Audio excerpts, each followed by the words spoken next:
Welcome to our channel. Today we how to verify personal data with Experian step by step clearly. To begin verifying your personal data with Experian, visit the Experian website. Locate the Sign In button on the home page. If you already have an account, enter your credentials and log in. If you don't have an account, select the option to create a new account. Fill in the required information to set up your account. After creating your account, log in using your new credentials. Once logged in, navigate to the section labeled Credit Report.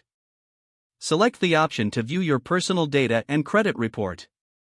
Look for a link that allows you to dispute or verify your information. Click on this link to proceed with verifying your data. You'll be prompted to enter personal details for verification purposes. Provide the requested information accurately. Submit the information to initiate the verification process. Wait for Experian to process your request. This may take a few moments, so be patient. Once processed, review the results of your verification. If everything is correct, you can confirm your data. If there are discrepancies, follow the provided instructions to dispute them. Keep a record of any correspondence for future reference. Make sure to check back in a few weeks to verify that any disputes have been resolved. This ensures your personal information remains accurate and up to date. If the page does not load, refresh the browser or try again in a private or incognito window.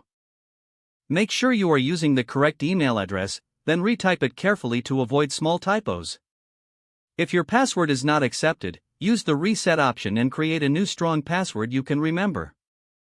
Check your spam folder for verification or security emails, then complete any requested confirmation steps. Enable two-factor authentication if available to improve account security and reduce unauthorized access risk. After signing in, review your profile details so your contact information and settings are accurate and current.